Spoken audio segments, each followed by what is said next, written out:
দিকে দিকে একাধিক অভিযোগে গ্রেপ্তার হচ্ছেন তৃণমূলের নেতারা। এবার কাটোয়ার ছবি আপনাদেরকে দেখাবো। কাটোয়ার প্রাক্তন বিধায়ক রবীন্দ্রনাথ চট্টোপাধ্যায় তাকে গ্রেপ্তার। পূর্ব বর্ধমান জেলা তৃণমূলের সভাপতি রবীন্দ্রনাথ চট্টোপাধ্যায় সরকারি অর্থ আত্মসাৎ এবং সরকারি ত্রাণের ট্রিপল চুরির অভিযোগ। 30 মে গ্রেপ্তার হন পূর্ব বর্ধমানের জেলা তৃণমূলের। শেষ দিনে গ্রেপ্তার হন জেলার আরও এক সাধারণ সম্পাদক বিশ্বনাথ সাহা। কোরই গ্রাম পঞ্চায়েত এলাকায় লক্ষাধিক টাকা আত্মসাতের অভিযোগ। আমরা একবার দেখবো যে ঠিক কি হয়েছিল সেই সময়।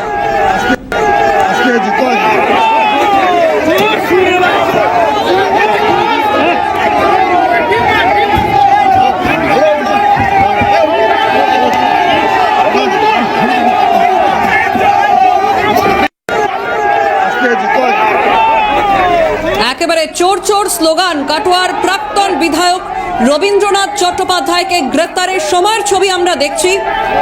আমাদের সঙ্গে সরাসরি রয়েছেন প্রতিনিধি অরূপ সেনগুপ্ত। অরূপ, আমরা দেখছি ইতিমধ্যেই কাটোয়ার প্রাক্তন বিধায়ক রবীন্দ্রনাথ চট্টোপাধ্যায়কে গ্রেপ্তার করা হয়েছে। ঠিক কি কারণে গ্রেপ্তার জানতে চাইবো।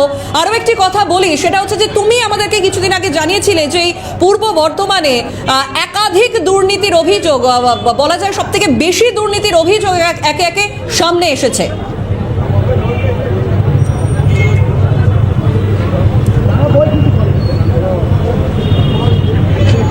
দেখো, তোমায় যেটা বলি, গত 29 তারিখ আমরা একটা খবর করি। কোরই গ্রাম পঞ্চায়েত থেকে পক্ষ থেকে জানানো হয়েছিল যে 100 দিনের কাজের কোটি কোটি টাকা সেখানে দুর্নীতি হয়। সেই খবর সম্প্রচার করার পর লিখিত অভিযোগের ভিত্তিতে বিশ্বনাথ এবং দিগন্ত পাল দুজনা গ্রেপ্তার হয়। সেখানে মূল অভিযুক্ত রবীন্দ্রনাথ চ্যাটার্জির নাম ছিল, কিন্তু তখন তাকে গ্রেপ্তার করেনি। উনি সেই সময় বলেছিলেন যে সিএন চ্যানেল মিথ্যে খবর করে আমাদের হ্যারাস করছে এবং গ্রেপ্তার করছে। আজকে সেই খবরে সিল পড়ল, প্রমাণ হয়ে গেল তিনি চোর। তার কারণ লোকে চোর চোর স্লোগান দিচ্ছে। আমি এই দেখাবো এখানে যে এই যে সমস্ত সামগ্রী, 2 গাড়ি জিনিস তো তারা নিয়ে চলে গেছে। পরবর্তীকালে এইসব রয়েছে ধুতি, শাড়ি, বিভিন্ন সামগ্রী।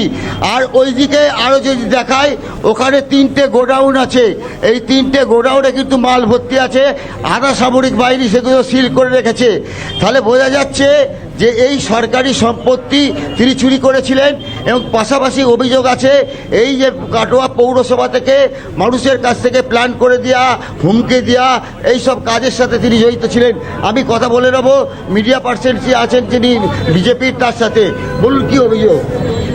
আমরা আজ বিগত কয়েকদিন ধরেই বলছি যে তৃণমূল কাটোয়ায় যে চোর চুরি যে জিনিস করেছে তার বিরুদ্ধে আমরা এফআইআর দায়ের করেছিলাম। আপনারা জানেন বিশ্বনাথ সাহা, দিগন্ত পাল এবং রবীন্দ্রনাথ চ্যাটার্জির নামে। গত 2 দিন আগে বিশ্বনাথ সাহা ও দিগন্ত পাল গ্রেপ্তার হয়েছে।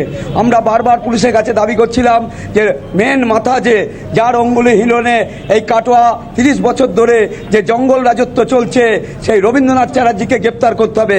আমরা আজকে সকাল থেকে খবর পাচ্ছিলাম যে ওনার যে তৃণমূলের অফিস স্টেশন বাজারে, তার উল্টো দিকে যেটা পুরনো অফিস ছিল, সেই গোডাউনে প্রচুর মাল আছে। সেই মাল তারা বার করে নিয়ে যাবে। আমরা আমাদের কর্মীদের খবর দিয়েছিলাম যে এইখানে জড়ো হবেন। তারা জড়ো হয়ে দেখছেন যেখান থেকে মাল বার করে নিয়ে যাচ্ছেন। আমরা হাতে নাতে তাকে ধরেছি এবং পুলিশের হাতে মানুষের জনরোষ। আর কি অভিযোগ তার বিরুদ্ধে অভিযোগের শেষ নাই। তিনি একদিকে বিধায়ক, একদিকে চেয়ারম্যান ছিলেন। কাটোয়া পৌরসভা দুর্নীতিতে ভরে গেছে। পুকুর ভরাট, বাড়ির প্ল্যান করতে গেলে 3 লাখ, 4 লাখ, 5 লাখ টাকা। এই যে সামনে যে ফ্ল্যাটটা দেখছেন দাঁড়িয়ে আছে, নিরালা হোটেল ছিল, এটা তো 20 লক্ষ টাকা দিগন্ত পাল, রবি চ্যাটার্জি খেয়েছেন। এটাও অবৈধ নির্মাণ আছে। আমরা সমস্ত যে অবৈধ নির্মাণ আছে সেসব আমরা ভেঙে দেবো। এবং এই রবীন্দ্রনাথ চ্যাটার্জি তিনি বলেছিলেন সিএন মিথ্যে খবর করেছে, তার জন্য এই ঘটনা ঘটেছে। না, এখানে সিএন তার নিজস্ব দায়িত্ব পালন করছেন। সেই গণতন্ত্রে 4র্থ স্তম্ভ মিডিয়া তার দায়িত্ব পালন করছেন। তিনি চুরি করেছেন, সেই চুরির অজুহাত থেকে বাঁচতে গিয়ে আজকে তিনি মিডিয়ার ওপরে দোষ দিচ্ছেন। আজকে তিনি হাতে হাতে ধরা পড়ে গেছেন।